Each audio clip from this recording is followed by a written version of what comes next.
Disclaimer: this story contains mature themes intended for adult viewers. Viewer discretion is advised. The ocean breeze slipped through the half-open balcony doors, carrying the scent of salt, champagne, and promises that were supposed to last forever. It was our honeymoon, the night I had imagined 1,000 times. Yet the silence between us felt heavier than the waves crashing below. He lay beside me, lost in a haze of celebration and too many drinks, while I stared at the ceiling, my heart quietly breaking in a room meant for love. I told myself mornings could fix what nights could not. Until she stepped closer. She was laughter and confidence wrapped in soft perfume, a friend who had followed us to paradise, never meant to cross the invisible line between us. But that night her eyes lingered too long, her voice softened in ways I had never noticed before. Just once, she whispered gently, not as temptation but as comfort, or at least that's what I wanted to believe. My pulse trembled between hesitation and curiosity, between loyalty and a strange rising warmth I could not name. The room glowed gold under dim lights, shadows dancing across tangled emotions.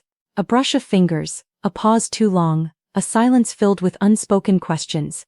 Everything shifted in a single fragile moment. I should have turned away. I should have remembered the vows, the future, the love that brought us here. But instead I closed my eyes and let the moment happen. And when the night finally exhaled its secret, nothing inside me felt the same. Not love, not trust, not even myself. The night did not end, it only deepened. The air felt warmer, heavier, as if the room itself was holding its breath. I stood by the balcony now, fingers wrapped around the cool railing, watching the dark waves roll endlessly into the shore. Behind me I sensed her presence before I heard it. Soft footsteps, slow, careful, almost hesitant. "You don't have to pretend you're okay," she said quietly. Her voice carried no judgment, only a strange warmth that reached places inside me I had been trying to ignore. I turned, and for a moment neither of us spoke. The golden light brushed across her face, her eyes searching mine, asking questions neither of us dared to voice. "I don't understand what I'm feeling," I admitted, barely above a whisper. The words felt fragile, like glass. She stepped closer, not crossing the line but close enough that I could feel the warmth of her presence. A silence fell between us, thick yet gentle, filled with unsaid confessions. Her fingers brushed mine accidentally, maybe, or maybe not. The touch was brief, but it sent a quiet tremor through my chest. I didn't pull away. I couldn't. Something inside me was waking, confused yet alive, drawn toward a comfort that felt forbidden but real. My heart pounded, not with fear but with the weight of choice. "We should stop," I murmured, though my voice lacked conviction. She nodded softly, yet neither of us moved. The distance between us remained, thin, fragile, dangerous. Her gaze dropped for a moment, then returned, softer than before, as if she too was fighting a battle within herself. The sound of the waves grew louder, echoing the rhythm in my chest. My thoughts tangled between loyalty, curiosity, and something deeper, something I had never expected to feel here. Tonight, in this room meant for another kind of love. And then, in a moment so quiet it almost didn't exist, her hand rested gently over mine. Not pulling, not pushing, just there. I didn't move away, and the night grew even warmer. The warmth of her hand over mine should have been simple, comforting, harmless. Yet it stirred something far deeper. I could feel the unspoken tension threading between us, delicate but unbreakable. The night seemed suspended, caught between what was and what could never be. Somewhere behind us, the quiet rhythm of his breathing reminded me of promises, of vows whispered under sunlight and witnesses. But here, in the hush of shadows and moonlight, everything felt uncertain. I slowly pulled my hand away, not in rejection but in fear. Fear of how natural it had felt to leave it there. She noticed. Of course she did. A faint sadness crossed her eyes, though her voice remained soft. "We don't have to understand tonight," she said, almost to herself. I wanted to respond, but words felt dangerous. Instead, silence spoke for us. The breeze lifted a strand of her hair, brushing it across her cheek, and without thinking my fingers rose, stopping just short of touching her. The space between us trembled, heavy with something neither of us dared to name. For a moment she leaned closer. Not enough to cross the line, just enough that I could feel the warmth of her breath, the quiet pull of something forbidden yet undeniable. My heart raced, louder than the waves, louder than reason. This was the moment where everything could change or break. Then, softly she stepped back. Not because she didn't want to stay, but because she wanted to too much. "We should sleep," she whispered, though neither of us moved. The distance between us returned, but it felt different now. Charged, alive, impossible to ignore. Secrets hung in the air, unfinished and unresolved. Tomorrow would bring daylight, questions, and reality. But tonight was still ours, balanced on the edge of a choice neither of us was ready to make. And as the curtains swayed and the ocean murmured below, I realized the hardest battles are not fought against others but against the quiet, dangerous pull of your own heart. The night felt suspended in a fragile stillness, as if even time feared moving forward.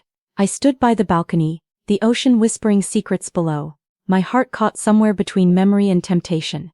Behind me I heard her slow breath, steady yet uneven as though she too was fighting the same quiet storm. Neither of us spoke. Words would have made it real, and reality was something we were not ready to face. "I didn't plan this," I finally whispered, my voice trembling like the curtains in the breeze. "None of this feeling." She didn't answer right away. When she stepped closer, the warmth of her presence surrounded me, gentle but impossible to ignore. "Feelings don't ask permission," she said softly. "They just arrive and stay." The space between us thinned, charged, alive. I could hear her breath now, slow and careful, like she was measuring every second. My fingers tightened on the balcony railing, but her hand rose hesitant, uncertain, before resting lightly over mine. The touch was soft, barely there, yet it sent a rush through me so strong I forgot how to breathe. For a moment I closed my eyes. The world fell silent, no waves, no wind, no past, no future. Just this fragile, burning present. My heart pounded, louder than reason, louder than fear. I turned slightly and suddenly we were face to face, close enough to feel the warmth of each other's breath, close enough that one small movement could change everything. "I tried to ignore it," she confessed, her voice barely a whisper. "But tonight, I can't pretend I don't feel this." Neither could I. My hand lifted slowly, almost trembling, brushing against her wrist, not pulling her closer, not pushing her away. Just touching. The contact was fleeting, yet it carried 1,000 unspoken words. The air felt heavy, electric, filled with a longing neither of us could hide anymore. She leaned in just a fraction. I didn't move. The world held its breath with us. And then, silence. A silence so deep, so powerful, it felt louder than any confession. The moment hovered, unfinished, fragile, burning, balanced on the edge of something that could either heal us or change us forever. And just before the night could reveal its final secret, everything stopped. The silence between them did not break, it softened, like the hush before rain. Clouds gathered beyond the balcony and soon the first drops began to fall, tapping gently against the glass, wrapping the night in a quiet, shimmering cocoon. The air cooled, but inside, warmth bloomed, slow, deep, undeniable. She didn't step away this time. Neither did I. The distance that had once felt dangerous now felt inevitable, like two tides finally meeting after resisting the pull for too long. Her fingers found mine again. No hesitation, no fear, just a quiet acceptance of something neither of us could deny anymore. My breath trembled as her forehead rested lightly against mine, a touch so soft it felt like a question and an answer. Outside, rain whispered against the world. Inside, our hearts spoke louder than words ever could. "I don't want to fight this anymore," she murmured, her voice warm, fragile, real. And in that moment neither did I. The storm outside deepened, shadows dancing across the room as the soft golden light wrapped around us. There was no rush, no sudden movement, only closeness. The warmth of her presence, the steady rhythm of shared breath, the quiet comfort of being understood without needing to explain. My hand rose slowly, resting against her shoulder, feeling the gentle rise and fall of her breath. It wasn't urgency, it was surrender. Not to desire alone, but to connection, to the moment, to truth. Time seemed to dissolve. Her breath melted into mine, soft and warm, and the world beyond us faded into distant rain and quiet waves. No words, no promises, just presence. The kind that lingers deeper than memory, the kind that changes something inside you forever. The night carried us gently like a secret shared only between two hearts brave enough to stop running. And as the rain continued to fall, steady and endless, it felt as though the world itself had paused, allowing this fragile, beautiful moment to exist, untouched and pure. By morning everything would be different. But for now there was only warmth, rain, and the quiet truth of two souls who had finally let go. Morning arrived quietly, like a truth no one was ready to face. Pale sunlight slipped through the curtains, washing the room in soft gold, touching everything, the balcony, the empty glasses, the silence left behind. I woke slowly, not to sound but to feeling. A heaviness in my chest, a warmth that hadn't faded, a question I couldn't yet answer. She stood by the window, watching the sea, her figure calm but distant. The night between us had not disappeared with the dark. It lingered unspoken, alive in the spaces between breaths. For a moment neither of us spoke. Words felt fragile, as if one wrong syllable could shatter everything we were trying to understand. "Are you okay?" she asked softly, without turning. I thought about the question, about love, about loyalty, about the quiet storm still moving inside me. "I don't know," I admitted, "but I don't regret feeling it." She turned then, and her eyes held something deeper than before, not uncertainty, not fear, but truth. "Neither do I." The room was peaceful yet heavy with everything we hadn't said. What we shared wasn't just a moment anymore, it was a connection, real and undeniable. But reality was waiting just beyond the quiet, and then a soft knock at the door. My breath caught. I opened it slowly, and there he was. Awake, clear-eyed, no trace of last night's haze.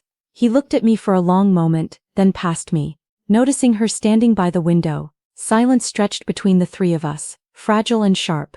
"I remember more than you think," he said quietly. The words fell like stones into still water, rippling through everything. My heart pounded, but his voice held no anger, only something deeper. Something searching. "I saw how alone you felt," he continued, "and maybe I should have seen it long before tonight." The truth hung between us, raw and unfinished. No one moved, no one ran. Because whatever had happened, whatever this was, it had changed us. Not broken, not healed, just changed. And as the morning light grew stronger, I realized some nights don't end when the sun rises. Some stay with you, asking who you are brave enough to become. The morning did not demand answers, it offered understanding. Silence no longer felt sharp, only honest. He stepped into the room slowly, his eyes softer than before, as if the night had changed him too.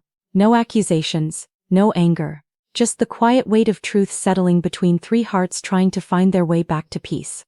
"I thought love meant never losing each other," he said gently, his voice steady but warm. "But maybe sometimes love means learning how to see each other again." His words did not hurt. They healed. Slowly, tenderly, like sunlight melting the last shadows of night. I looked at her, standing near the window, her presence no longer confusing but clear. What we had shared was real, not a mistake, not an escape, but a moment that revealed something hidden inside all of us. Not just desire, but loneliness, longing, and the need to be understood. She stepped forward, her expression calm, her eyes kind. "Some moments aren't meant to last forever," she whispered. "They're meant to change us so we can return to where we truly belong." There was no sadness in her voice, only peace. I walked toward him slowly, feeling the distance between us close, not with urgency but with quiet certainty. When I reached him, his hand found mine, warm and familiar. The world outside shimmered under morning light, the ocean endless, forgiving. He rested his forehead gently against mine, a touch full of promise, full of home. And in that simple moment I knew we had not broken. We had bent, we had questioned, we had felt, but we had found our way back. She watched us, a soft smile on her lips, not of loss but of understanding. Without a word she turned toward the balcony, the breeze lifting her hair as if carrying the night away with it. Some connections don't end loudly, they fade softly, like perfume lingering in air long after the moment has passed. Days later, life would continue, laughter, quiet dinners, sunsets shared without shadows. But sometimes when the ocean whispered at night, I would remember, not with regret, not with longing, but with gratitude. Because some nights are not meant to stay, they are meant to awaken the heart, and then gently let it rest.